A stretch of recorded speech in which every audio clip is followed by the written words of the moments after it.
नमस्कार विद्यार्थी मित्रांनो, इग्नाइट अकॅडमीच्या यूट्यूब चॅनलवर मी परशुराम शिंदे आपल्या सर्वांचं पुन्हा एकदा सहर्ष स्वागत करतो.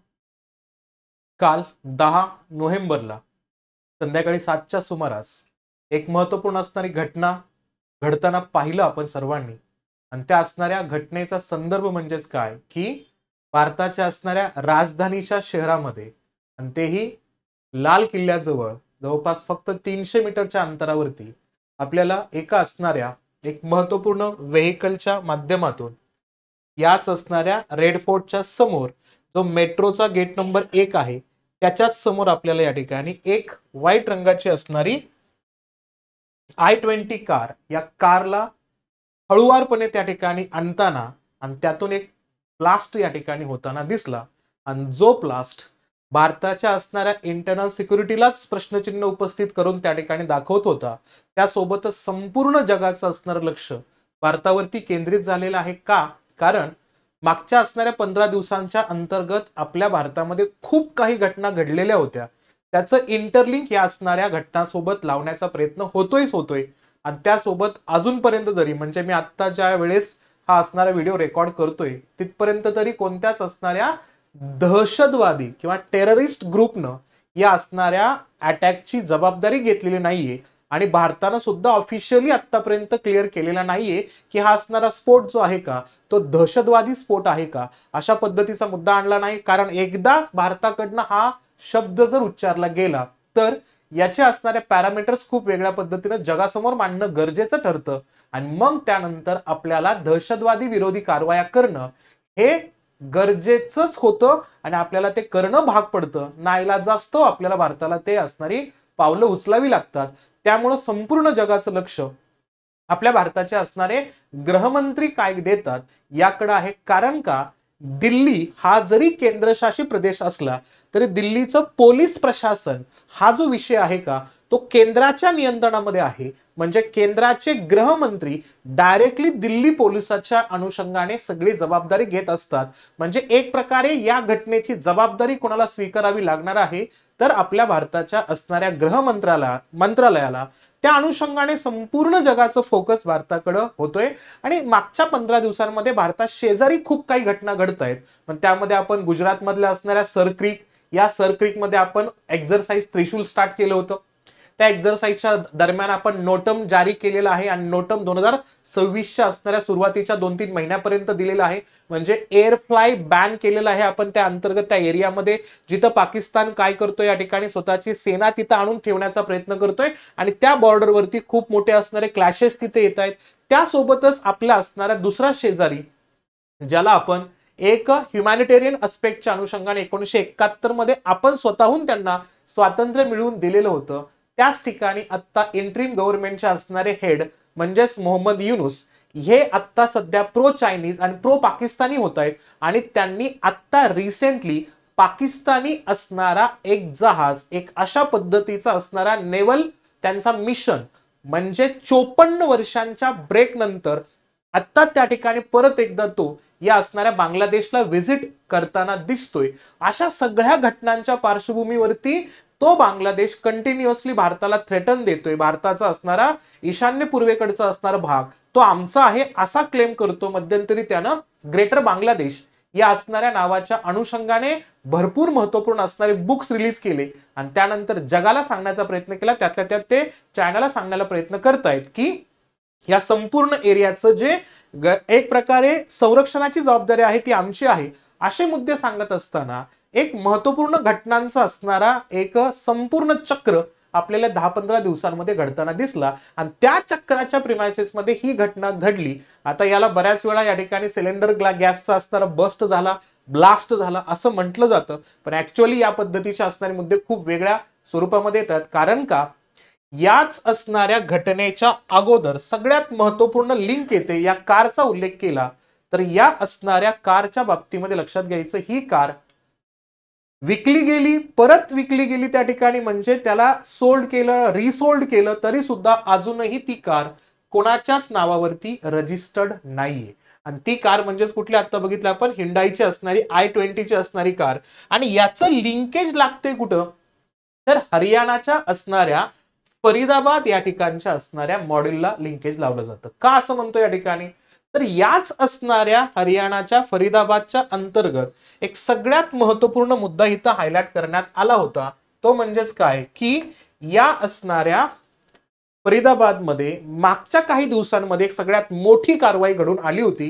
जी कारवाई लिंक लागते ती म्हणजेच कुठं, तर पुलवामा सोबतच्या असणाऱ्या कनेक्टिव्हिटी सोबतची लिंक लागते जम्मू काश्मीरच्या झोन मध्ये. तिथं सुद्धा महत्वपूर्ण असणारे जे ब्लास्ट होण्यासारखे मटेरियल आहेत का, ते मटेरियल पकडण्यात आले होते. आणि उल्लेख जर केला आपण या ठिकाणी तर सस्पेक्टेड असणारं एक्सप्लोजिव्ह आहे का, तो असणारा एक्सप्लोजिव्ह या ठिकाणी किती आहे, तर जवळपास 2900 किलोग्रामचा असणारा एक्सप्लोजिव्ह या ठिकाणी आपल्याला इथं सापडताना दिसतो. इथं हालचाली चालू होत्या हरियाणाच्या असणाऱ्या फरीदाबाद अंतर्गत. मग तिथं रेंटनं एखादी जागा घेऊन त्या रेंटवरती असणाऱ्या रूम मध्ये हे सगळे असणारे शस्त्र, हे सगळे असणारे वेपन्स, हे सगळे असणारे जे स्फोटक आहेत का, ते तिथं आणून ठेवण्याचा प्रयत्न चालू होता. आणि त्याची माहिती पोलिसांना कळाली. मग ती कारवाई झाली आणि तो स्फोटके सापडली. आणि त्या सापडण्याच्या बाबतीमध्ये पाहिलं तर ही जी कार आहे ना, I-20 ची कार, त्याची असणारी ओनरशिप डॉक्टर उमर मोहम्मद यांच्या नावावरती आहे. आणि या सगळ्या कारवाईमध्ये पोलिसांनी खूप मोठ्या प्रमाणामध्ये भारताचं संरक्षणाची जबाबदारी घेतली आणि वेगवेगळ्या ठिकाणावर असणारी स्फोटकं आपण पकडली. त्याच्या संबंधामध्ये असणाऱ्या लोकांना अटक केलेली आहे. आणि त्याच अटकेच्या अनुषंगाने महत्वपूर्ण मुद्दा बघितला आपण या ठिकाणी तर आपल्याला दिसतं ही फरीदाबादची लिंक आता जोडली जाते की रेड फोर्ट वरती. आता या रेड फोर्टच्या जवळ जी घटना घडते ती एका असणाऱ्या फ्रस्ट्रेटेड भावनेतून झालेली आहे. सगळीकडे लोक पकडली जात आहेत आपले आणि आपण काहीतरी गडबडीत एखादा निर्णय घेतला की काय, अशी असणारी एक संकल्पना, असं असणारी एक थेरी मांडली जात आहे.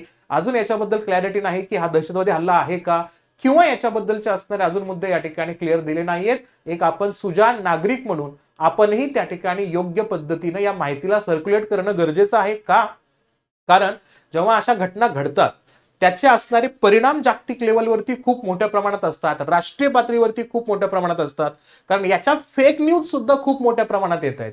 आता पाकिस्तानी हँडलर जे आहेत का, जे ट्विटरवरती ऍक्टिव्ह आहेत, त्यांनी तर क्लेम करायला सुरुवात केली. ती म्हणजेच काय, इस्रायल पॅलेस्टाईन मध्ये जो हल्ला झाला होता त्या हल्ल्यामध्ये जो बॉम्ब ब्लास्ट घडून आणला होता तो ज्या तीव्रतेचा होता ते फोटो यूज केलेत आता. आणि ते क्लेम करतायत की या असणाऱ्या दिल्लीमध्ये जो आत्ता हल्ला झालेला आहे, जो किंवा आता हल्ला म्हणण्याऐवजी जो असणारा स्फोट घडून आणलाय, त्या असणाऱ्या स्फोटोचे व्हिडिओज आणि फोटोज ते जुने दाखवत आहेत तिथले. आणि क्लेम करतायत की असा असणारा हा स्फोट दिल्लीत घडलाय. म्हणजे काय, भारतीय पॅनिक झाले पाहिजेत. एक फेक न्यूज आपल्यापर्यंत आली तर खूप मोठी घटना घडलेली आहे, खूप मोठे ब्लास्ट होत आहेत, अशा पद्धतीच्या फेक न्यूज पसरवल्या जातात.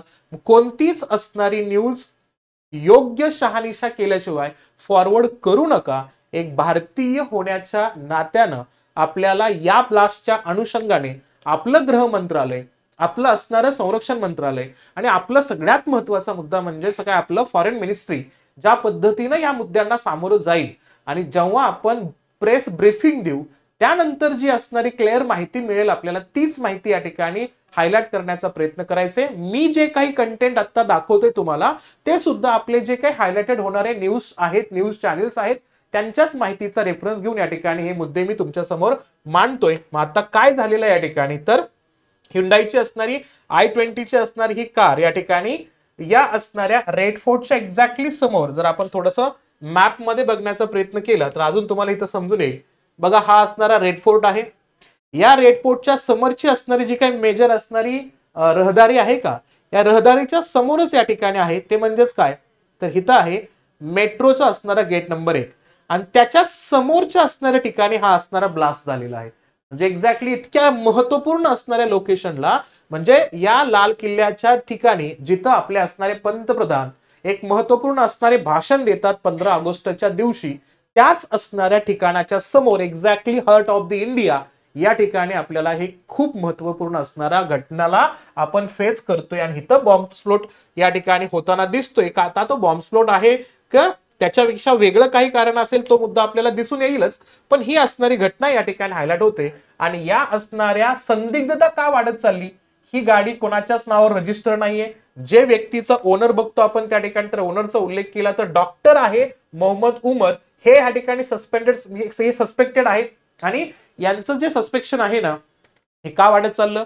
कारण हरियाणाच्या असणाऱ्या या फरीदाबादच्या अंतर्गत सस्पेक्टेड रूम दिसते त्या ठिकाणी, त्या रूम मध्ये 2900 किलोग्रामचं असणारी स्फोटकं या ठिकाणी आढळतात आणि ते पोलिस त्यांना सीज करतात आणि त्या असणाऱ्या झोन मध्ये आपल्याला दिसतं की या ठिकाणी काश्मीरचा असणार, कुठला, साऊथ काश्मीरचा असणारा पुलवामा या ठिकाणची असणारी अटकेची भूमिका आताच काही दिवसांपूर्वी या ठिकाणी झाली होती आणि त्याच्या अंतर्गत आपल्याला दिसतात की इथं मुख्यत्व करून काही सस्पेक्टेड असणाऱ्या लोकांना या ठिकाणी अटकेमध्ये आणलेलं होतं आणि तिथं पाहिलं तर त्यांच्यावरती कोणता ऍक्ट लागू झालेला आहे या ठिकाणी, तर तो unlawful activity prevention act UAPA ऍक्टच्या अंतर्गत जो 1967चा आहे, ज्यामध्ये दुरुस्ती झाली होती 2019ला, त्या अनुषंगाने त्यांच्यावरती गुन्हा दाखल करण्यात आलेला आहे अज्ञात व्यक्तींच्या विरोधामध्ये. मग ही लिंक तयार होते आता सध्याला फरीदाबाद, हरियाणाचा फरीदाबाद पासून हा असणारा रेड फोर्ट आहे का, तो आता एक लोकेशन वाईज जर आपण चेक करायला गेलो तर तो एका या असणाऱ्या स्ट्रेट रूटच्या अंतर्गत दिसतोय आपल्याला.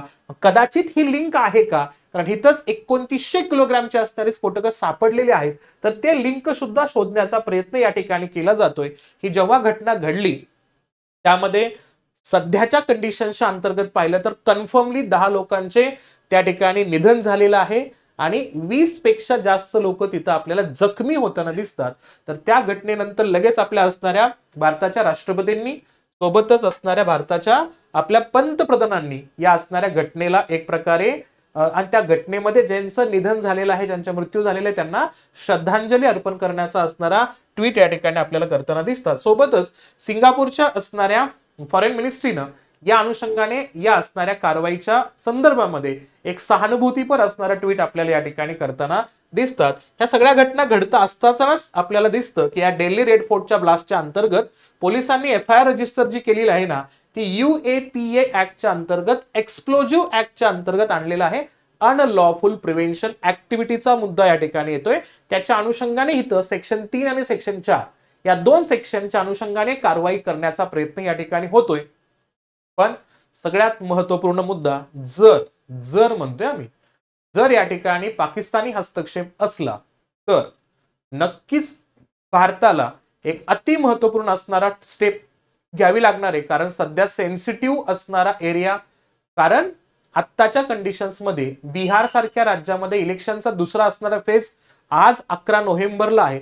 त्या खूप जास्त असणाऱ्या सिक्युरिटीच्या झोन मध्ये तिथं आपल्याला लोक इन्व्हॉल्व्ह होते. अशा कंडिशन्स मध्ये सिक्युरिटीचा लूप बघून हा स्फोट घडून आणलाय का, स्फोट घडलाय का, यावरती सगळ्यात मोठ्या शंका उपस्थित केल्या जात आहेत.